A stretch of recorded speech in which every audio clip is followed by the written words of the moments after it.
सारे पीसीबी और पीसीएम लेने वाले बच्चे, बहुत सारे बच्चों की ये क्वेरी थी, बहुत सारी कमेंट्स भी आई हुई है पिछली वीडियो पे कि सर पीसीबी और पीसीएम के इंपॉर्टेंट टॉपिक्स बनाइए कि इंपॉर्टेंट टॉपिक्स कौन से हैं एग्जाम के लिए, कौन कौन से हमें पढ़ने पड़ेंगे एंट्रेंस एग्जाम के लिए, ठीक है। पीसीबी और पीसीएम, पीसीबी की फुल फॉर्म होती है फिजिक्स केमिस्ट्री बायोलॉजी और पीसीएम की फिजिक्स केमिस्ट्री मैथ्स।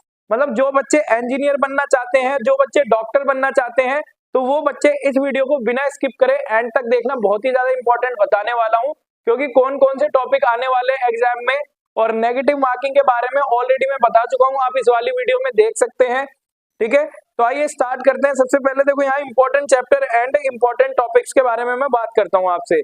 देखिए यहाँ पर क्या है, जो फॉर पीसीएम क्लास 11, जो बच्चे पीसीएम, कुछ बच्चे ऐसे भी जिन्होंने पीसीएम और पीसीबी दोनों में ही फॉर्म फिल कर रखा है, तो मैं दोनों के दोनों ही इसमें बताऊंगा इंपॉर्टेंट टॉपिक्स जो भी होंगे, चैप्टर्स होंगे, उनमें क्या क्या आपको पढ़ना है आज इस वीडियो में बताने वाला हूं। तो वीडियो को एंड तक देखना, बिल्कुल भी स्किप मत करना, ठीक है।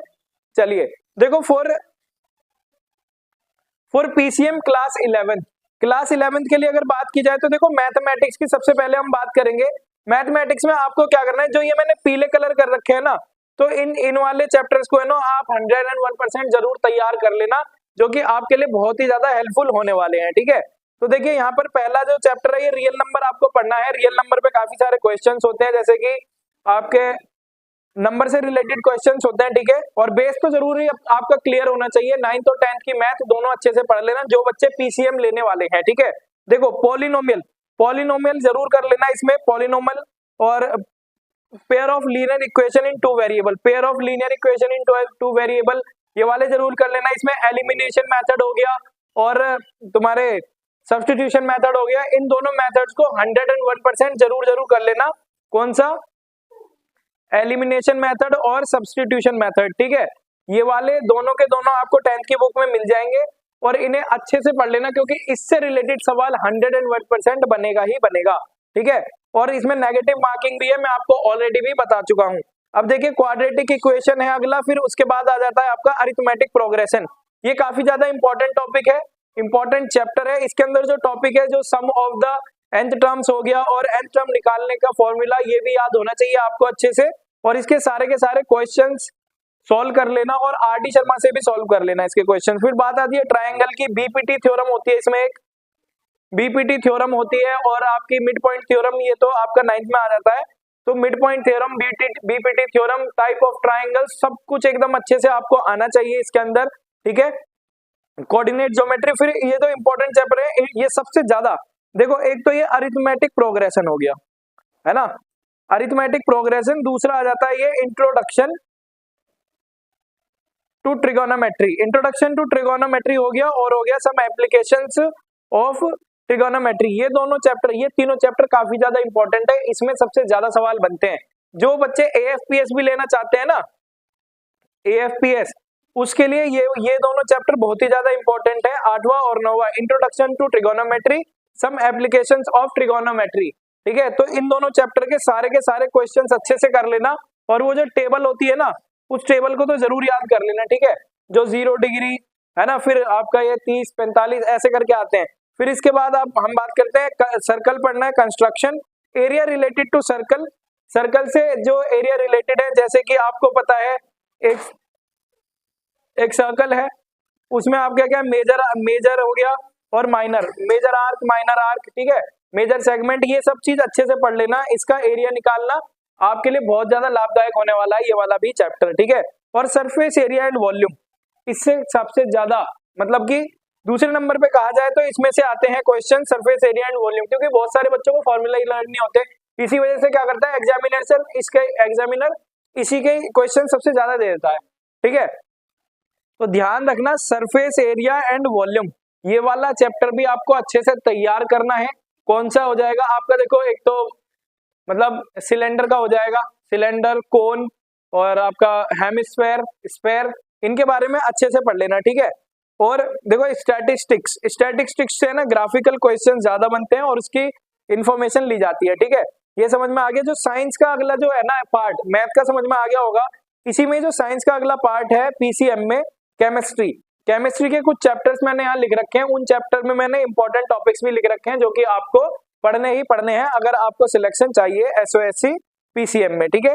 तो देखिए यहाँ पर कार्बन एंड इट्स कंपाउंड, ये चैप्टर काफी ज्यादा इंटरेस्टिंग चैप्टर है ना, कि जब आप इसको पढ़ोगे ना तो आपको मजा भी बहुत आएगा इसमें।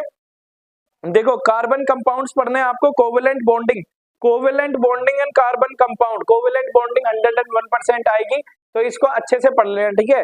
और क्या वर्सटाइल नेचर ऑफ कार्बन, ठीक है, और टाइप ऑफ कार्बन भी पढ़ लेना। और देखो होमोलोगस सीरीज हो गया इसका, और ये वाले ग्रुप जो होते हैं ना, होमोजेंस हो गए, एल्कोहल हो गया, कीटोन्स हो गया, एल्डिहाइड है ना, एल्केन और एल्काइन, इनको भी मतलब ये फंक्शनल ग्रुप है।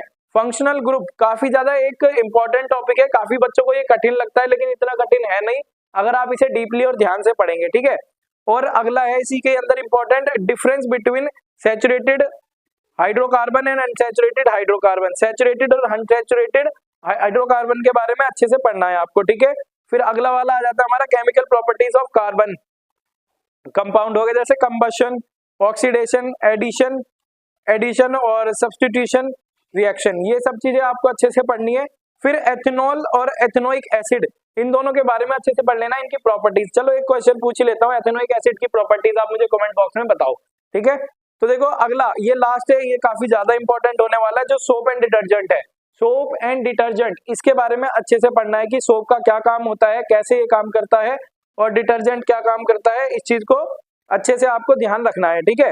अब अगला है पीरियोडिक क्लासिफिकेशन, पीरियोडिक क्लासिफिकेशन में मेंडलीव्स के ये पढ़ लेना, मेंडलीव पीरियोडिक टेबल बहुत ही ज्यादा इंपॉर्टेंट है ये, ठीक है। वैलेंसी आपको पढ़नी है और एटॉमिक नंबर याद कर लेना सारे ही, ठीक है। Metal and non metallic property, ये चार जो मैंने टॉपिक पर ये डबल क्लिक लगाया है ना, इनको तो इंपोर्टेंटली आप तैयार कर लेना बिल्कुल ही, क्योंकि आपके लिए बहुत ही ज्यादा इंपॉर्टेंट होंगे ये, ठीक है।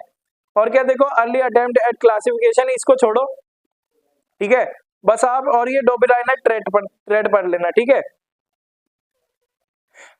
अब देखो अगला वाला आ जाता है हमारा फिजिक्स, फिजिक्स में क्या है, लाइट, रिफ्लेक्शन एंड रिफ्रैक्शन, ये वाला चैप्टर भी काफी इंपॉर्टेंट है। इसमें बस तीन चीजें पढ़नी है आपको, क्या पढ़ना है, रिफ्लेक्शन पढ़ना है, reflection of light, spherical mirror, और आपको पढ़ना है इसमें रिफ्रैक्शन ऑफ लाइट, ठीक है। बस इन तीन चीजों के बारे में पढ़ लेना, तीन टॉपिक्स बहुत ही ज्यादा इंपॉर्टेंट है, ठीक है, जो एग्जाम में पूछे जाएंगे, इससे क्वेश्चंस बनेंगे, ठीक है। अगर आपको वीडियो हेल्पफुल लग रही है तो वीडियो को लाइक जरूर करो, क्योंकि अगर आप वीडियो को लाइक करते तो एक मोटिवेशन मिलता है मेरे को और मेरी टीम को, ठीक है। तो ध्यान रखना, आप लाइक करना बिल्कुल मत भूलना, और चैनल को सब्सक्राइब कर लो अगर आप नए हैं। चलिए अब आगे बात करते हैं।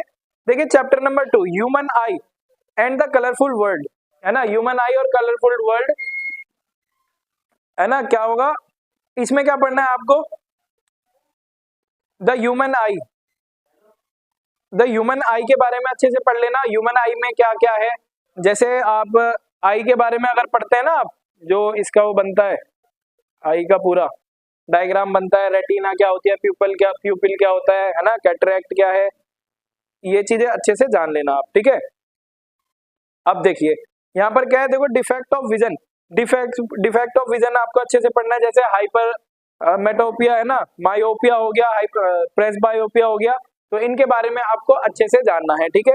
अब देखिए reflection of light through a prism, इसके बारे में अच्छे से पढ़ना है आपको, क्या थ्रू अ प्रिज्म मतलब कितनी लाइट्स निकलती हैं इसमें, एक व्हाइट लाइट जो जाती है एक प्रिज्म के अंदर से, ठीक है, वो किस हिसाब से निकलती है वो, ये अच्छे से जान लेना है आपको। और एटमॉस्फेरिक रिफ्रैक्शन की सूरज के बारे में बताया जाएगा आपको इसमें, है ना, और रेनबो हो गया, और देखो स्कैटरिंग ऑफ लाइट, ये कुछ टॉपिक्स हैं इंपॉर्टेंट, ये आपको पढ़ने कौन से चैप्टर में, the human I and the colourful world. और इलेक्ट्रिसिटी, अब आ जाओ भाई इलेक्ट्रिसिटी पे, इससे क्वेश्चंस आते हैं, क्योंकि ये चैप्टर काफी लंबा भी है और काफी बच्चों को ये कठिन भी लगता है, लेकिन मेरे हिसाब से तो नहीं लगता है कठिन की, ये कठिन भी है, बस इसमें आपको क्या करना है, थोड़ा डीपली पढ़ना है। एक तो बात होती है ना, इसको एक्सपीरियंस करके पढ़ो, बिल्कुल फील करो इस वाले चैप्टर को, इलेक्ट्रिसिटी को, तो आप एकदम आपके अंदर बिजली सी तैरने लग जाएगी, है ना, सारे शॉर्ट सर्किट खुल जाएंगे आपके। तो देखिए क्या है, electric circuit and current, electric circuit and current, इसको भी आपको पढ़ना है। सबसे पहला टॉपिक यही है, सर्किट के बारे में अच्छे से जान लेना, जितने भी इसके सिंबल्स होते हैं, उनको याद रखना आपको, क्योंकि सिंबल के बारे में भी पूछा जा सकता है, पिछले एग्जाम में पूछा गया था, और क्या electric potential and potential difference, इसको भी पढ़ लेना। अच्छा कौन बताएगा मेरे को कमेंट बॉक्स में इलेक्ट्रिक पोटेंशियल और पोटेंशियल डिफरेंस में क्या अंतर है, ठीक है, जरा मुझे बताओ कमेंट बॉक्स में। अब देखो सर्किट डायग्राम, ओम्स लॉ जरूर पढ़ना है आपको, ठीक है, और factor on which the resistance of a conductor depend, ये हो गया। और क्या resistance of system register, resistance के बारे में अच्छे से पढ़ना है आपको, ठीक है, ये इंपॉर्टेंट टॉपिक हो जाएगा। Heating effect and electric current, heating effect of electric current, ये भी इंपॉर्टेंट टॉपिक है। हीटिंग इफेक्ट से एक ना एक क्वेश्चन तो जरूर बनने वाला है, और इलेक्ट्रिक पावर, ये इतना इंपॉर्टेंट नहीं है। अब देखिए क्या होगा चैप्टर नंबर 4, चैप्टर नंबर 4 में आपको क्या करना है, magnetic effect of electric current, ठीक है, इसके मैग्नेटिक इफेक्ट के बारे में अच्छे से जान लेना। देखो मैग्नेटिक फील्ड हो गया और मैग्नेटिक लाइंस, इनके बारे में अच्छे से पढ़ना है आपको। और magnetic field due to current carrying conductor, इससे बनेगा क्वेश्चन तो, ठीक है, magnetic field due to current carrying conductor. और देखो यहाँ पर force current carrying conductor, force कहाँ से होता है, क्या होता है, इसके बारे में अच्छे से जानना है। इलेक्ट्रिक मोटर, इसको है ना आप एक अच्छे से पढ़ लेना और इसका नोट भी बना लेना, ठीक है, इसके नोट्स भी बना लेना इलेक्ट्रिक मोटर की। और क्या इलेक्ट्रोमैग्नेटिक इंडक्शन, इलेक्ट्रिक जनरेशन,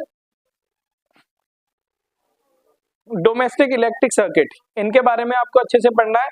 अब हम तो ये थे फिजिक्स के सारे इंपॉर्टेंट टॉपिक्स एंड चैप्टर्स जो कि आपको पढ़ने हैं पीसीएम के लिए, ठीक है।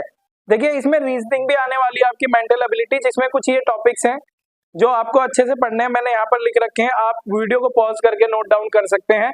अब हम बढ़ते हैं आगे, पीसीबी वाले बच्चे, जो बच्चे पीसीबी लेना चाहते हैं उसको वो ध्यान से देख ले और पढ़ ले, क्योंकि इसमें आपको मैथ नहीं पढ़नी। क्या नहीं पढ़नी? मैथ नहीं पढ़नी है। देखो फॉर पीसीबी क्लास 11 क्या करना पड़ेगा आपको, चैप्टर नंबर 1 कौन सा हो जाएगा, रिफ्लेक्शन एंड रिफ्रैक्शन। फिजिक्स में आपको वही जो मैंने अभी बताया यहाँ पर, क्या reflection of light, spherical mirror और रिफ्रैक्शन ऑफ लाइट पढ़ना है आपको।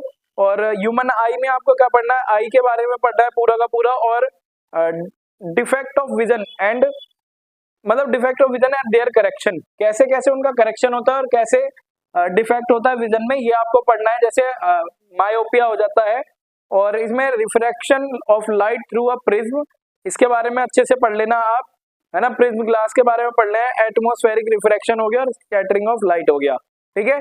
इलेक्ट्रिसिटी, इसमें क्या पढ़ना है आपको, इलेक्ट्रिसिटी में इलेक्ट्रिक सर्किट एंड करंट, ये मैं आपको बता चुका हूँ ऑलरेडी, है ना, ये पढ़ना है। क्योंकि मैंने ये दोनों इसीलिए बनाए क्योंकि कुछ बच्चों ने दो भी फिल कर रखे हैं, ठीक है।